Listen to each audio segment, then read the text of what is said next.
आणि आता पाहूया मुंबई आणि पुण्यातल्या टॉप 9 बातम्या। मुंबईत गेल्या 2 दिवसांपासून ढगाळ वातावरणामुळे तापमानात वाढ। पुढील 2 दिवस तापमानाचा पारा चढाच राहण्याचा अंदाज। छत्रपती शिवाजी महाराज आंतरराष्ट्रीय विमानतळावरून प्रवास करणाऱ्या प्रवाशांच्या संख्येत मोठी वाढ। 2024 या वर्षात 5 कोटींहून अधिक प्रवाशांचा हवाई प्रवास। बेस्ट उपक्रमातील भाडे तत्वावरील कंत्राटी कर्मचाऱ्यांचा विविध मागण्यांसाठी संप सुरूच। मुंबईतील शेकडो दैनंदिन प्रवाशांना बेस्टच्या कर्मचाऱ्यांचा संपाचा फटका।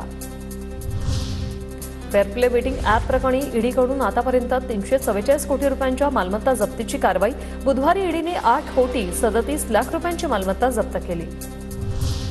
आरटी 2025 ते 26 साठी 25% राखीव जागांवरील प्रवेश प्रक्रिया सुरू। राज्यभरातील शाळांची संख्या गेल्या वर्षीच्या तुलनेत घटली। योजनेतील शाळांमध्ये 27 तारखेपर्यंत अर्ज करता येणार। वाहतूक कोंडीत पुणे जागतिक क्रमवारीत 4थ्या स्थानावर। पालिका प्रशासनाकडून ठोस पाऊल उचलण्याचा निर्णय। पीएचडी गुणवत्तेची यूजीसीकडून तपासणी। काही विद्यापीठांकडून नियमांचं पालन होत नसल्याचं निदर्शनास।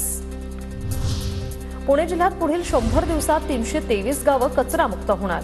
323 गावात घनकचरा प्रकल्प राबवण्यात येणार। मुख्यमंत्री फडणवीसांच्या 100 दिवस कार्यक्रमांतर्गत घनकचरा प्रकल्प राबवला जाणार।